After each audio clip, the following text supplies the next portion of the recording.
Love, Lust, and Marriage continues. Once again, John Stossel. We began tonight's program looking at the heat that erupts when we meet that special person. That's always exciting and often easy. Now the tough part. After lust and infatuation fade, how do you stay in love? This is for us, my dear. Jeff and Joy now begin their life as a married couple. I love you so much. I love you. Will they last? How do couples stay together? How do marriages make it through better and worse? I was taken in by her. We wanted to be together. Okay, very good. Hey! Very good, very good. He said, let's get spliced. What do you think? These couples say they're happily married. Frank and Kay Savoldi for 56 years. Passion, they say, is what brought them together. But it's not what kept them together. No, our marriage wasn't always full of passion, and I don't think anyone should expect that. No marriage can be full of passion all the time. That's an illusion. We like each other. And if you want to use the modern word, we love each other. We have still have physical attraction for each other. But what makes these marriages work, say the experts, is the third stage of love, attachment. This is the stage that can last. A good marriage is like an oriental rug with all kinds of patterns in it Here's another one. that these people have built together, that deep sense of calm and security and peace that you have with a long-term partner. What else do you see? Anything? Such good marriages usually require fighting through trouble. Right after Virginia Lewis married 67 years ago, she had second thoughts. I looked at him and I thought, what have I done? I don't even know this man. What have I done? I don't even know if I know what love means at this moment. And so the tears began to flow. That's a Pelican, V.A. Virginia's now 90, Bob's 94, and their marriage, they say, is good. When we retire at night, we get in the bed like a couple of teaspoons, and he puts his arm around me, and he chuckles and said, this is it, you know. And I feel this is wonderful. A dream I know can never be. And this couple says, after 44 years of marriage, the best of times is now. There is great stuff ahead if you stay on the job, so to speak. Best. This is the best period in our life. Yes, that's Jane Meadows and Steve Allen. Allen hadn't started hosting The Tonight Show when Meadows met him. He was just a guy who fit her love map. I looked across the room. This man entered. Tall, dark. I took one look at him, and I said, if that man's not married, he's going to be someday, and to me. And 2 years later, almost to the day, we were married. Since then, there have been troubles. Allen says you've got to expect that. Read my lips. There's going to be bad times, and sometimes very serious bad times. Steve cheated on Jane. It was wrong. I would have been totally hurt for life if the situation had been reversed and it had been Jane that had become involved. We moved past all our big problems by going and having marriage counseling, psychiatry, the church, going to classes at the church, finding out you're not alone. It has been tough, but we have persisted. We are now approaching our 44th year. Yes. Doesn't it you? Look through. Yeah. Are there common threads that keep such couples together? Why do some relationships unravel? And when they do, is there something we can do about it? Okay, print it all out. John Gottman's a researcher at the University of Washington who periodically runs this ad in newspapers and then in his laboratory runs tests on couples who respond. He says he can predict with 90% accuracy which couples will divorce. I'm going to put a bellows around your chest.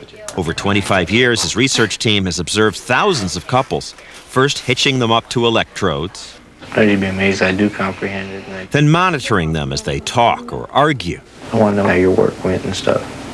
I know, but I felt like you're not sharing, so why should I? His team watches facial expressions, heart rate, sweat rate, second by second.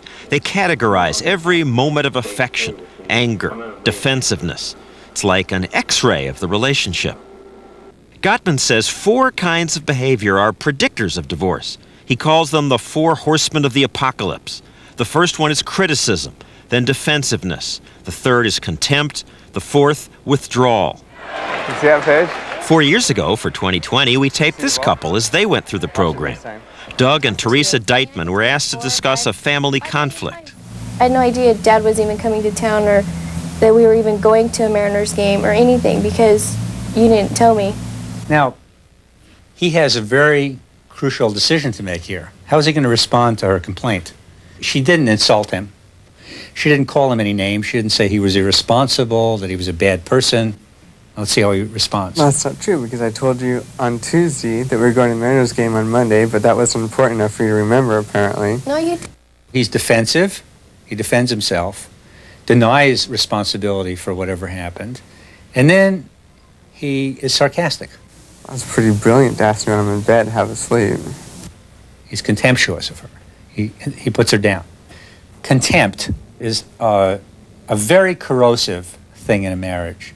It ought really to be outlawed and banned in marriages. How many of your four horsemen do you see in them? I see three. Three out of the four. Criticism, contempt, defensiveness. Oh, come on! Gottman predicted the Deitmans would divorce, but the Deitmans didn't believe it. Will you stay married, you think? Yeah, we'll stay married. You love him? Yes, I love him very much. 2 years later, the Deitmans did divorce. Doug now says he wished Gottman, instead of just making negative predictions, had actually tried to help. Discussion got 10 times deeper. And now Gottman and his wife, psychologist Julie Gottman, do help. To see how, we arranged for this couple, Dan and Allison Knittel, to go through his marriage lab. Dan is an electrical engineer in the Navy, working on submarines. 106, go. Allison's a dispatcher for a local bus system.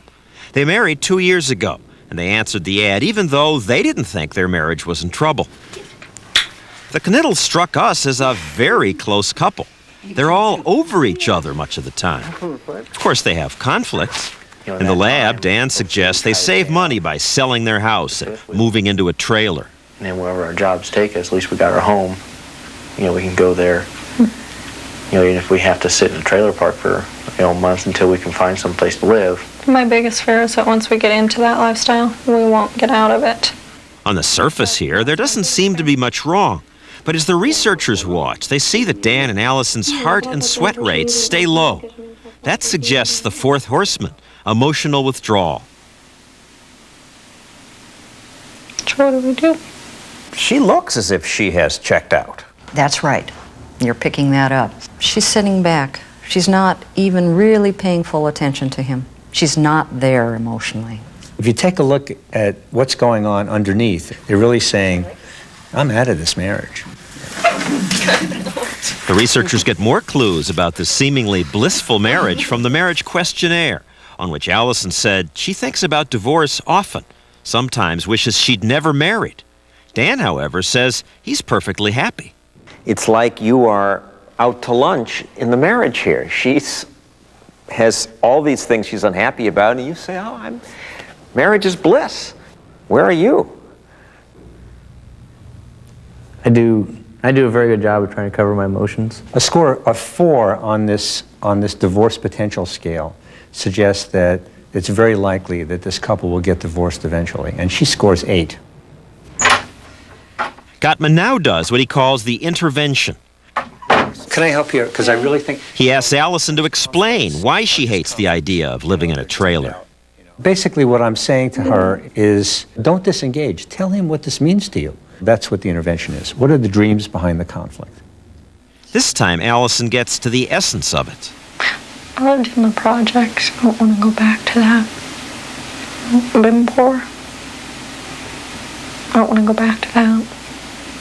I don't want to have to go to the bathroom with shoes and a flashlight. I did that. Now they're starting to talk about what they really feel. The passion comes back. And sometimes it's anger. You're bringing up a lot of raw stuff. They could start screaming at each other. This is useful? Yes. In the first discussion, when there wasn't that screaming raw stuff, what we saw was very big predictors of divorce. A loud fight is better? A loud fight where there's no contempt, yes. Go ahead, tell me I'm a maniac. Go ahead. Say anything you want. But I don't care. I don't care. That's the way I feel. The Cramdens, says Gottman, are an example of a healthy couple. I love you. Fighting and anger, he says, are not predictors of divorce. Marriages end with a whimper. People grow apart, they're no longer friends, they get lonely, and eventually there's no connection. Gottman does a second intervention.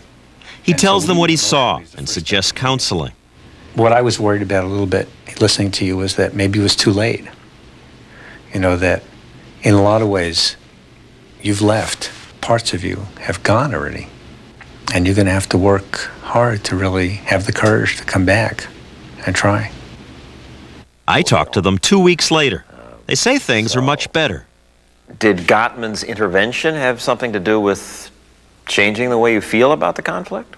We were forced to talk about stuff that we had been hiding or glossing over. Going to stay married? Oh, yeah. You like potatoes?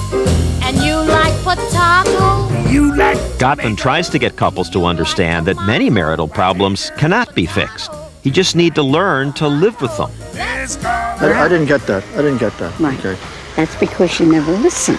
It seems like the goal of couples is if they solve their problems, they'll be happy. The goal of therapy ought to be to get couples to come to terms with unresolvable issues, with perpetual problems they're going to have forever. Everything has to be spotless. I'm a spotter. I've gotten used to it. You say either. And you say either. The Gottmans tell couples it's okay that you can't agree. And couples often find that a relief. After all, if you think about it, there's no human relationship that any of us have with siblings or with friends that is perfect. Instead, we accept our friends with their limitations, and that's what our couples are doing in marriages that are working very well. You are indeed my very life, and I am blessed to be your loving wife. We found that the real basis for romance and passion are in these very small moments Do you see any more of them? when people either can turn toward one another or turn away from one another.